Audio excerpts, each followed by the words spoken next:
When I hear the phrase "on the edge," the irresistible image is the proverbial lemmings marching resolutely to the cliff. For the first time in history, humans are now poised to destroy the prospects for decent existence and much of life.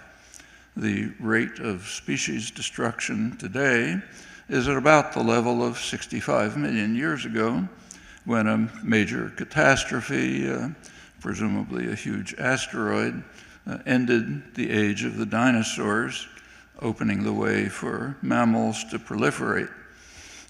The difference is that today we are the asteroid, and the way will likely be opened to beetles and bacteria when we have concluded our work. Geologists, as I'm sure you know, break up the history of the planet into eras of relative stability.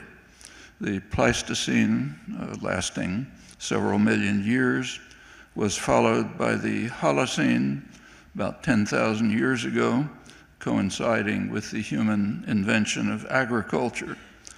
Today, many geologists add a new epoch, the Anthropocene, beginning with the Industrial Revolution, which has radically changed the natural world. In the light of the pace of change, one hates to think when the next epoch will begin and what it'll be.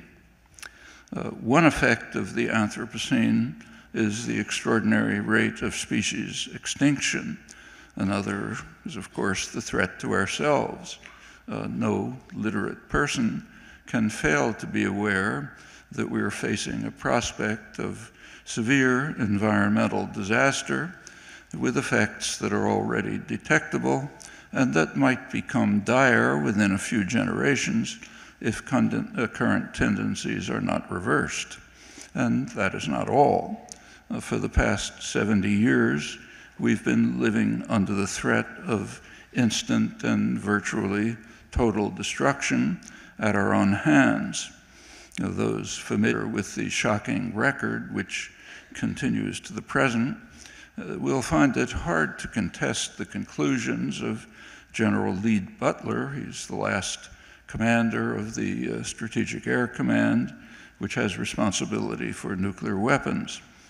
He writes that we have so far survived the nuclear age by some combination of skill, luck, and divine intervention, and I suspect the latter in greatest proportion. It's a near miracle that we have escaped destruction so far, and the longer we tempt fate, as we are doing now, the less likely it is that we can hope for divine intervention to perpetuate the miracle. We might wish to consider a remarkable paradox of the current issue. There are some who are devoting serious efforts to avert impending disaster. In the lead are the most oppressed segments of the global population, those considered to be the most backward and primitive, the indigenous societies of the world, First Nations in Canada, Aboriginals in Australia, tribal people in India, and many others throughout the world. In countries with influential indigenous populations, like Bolivia and Ecuador, there is now legislative recognition of rights of nature.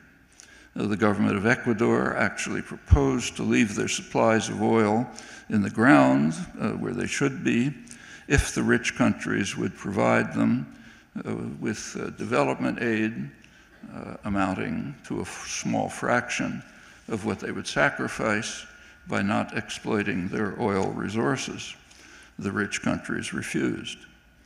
While indigenous people are trying to avert the disaster, in sharp contrast, the race toward the cliff is led by the most advanced, educated, wealthy, privileged societies of the world, primarily North America, United States and Canada.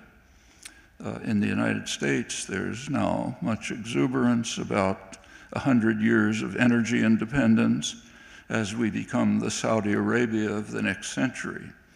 One might take a speech of President Obama's 2 years ago to be an eloquent death knell for the species. I'll quote him, he proclaimed with pride to ample applause that now under my administration, America is producing more oil today than at any time in the last 8 years. That's important to know. Over the last 3 years, I've directed my administration to open up millions of acres for gas and oil exploration across 23 different states. We're opening up more than 75% of our potential oil resources offshore. We've quadrupled the number of operating rigs to a record high. We've added enough new oil and gas pipeline to encircle the earth and then some. The applause tells us something important about our social and moral malaise.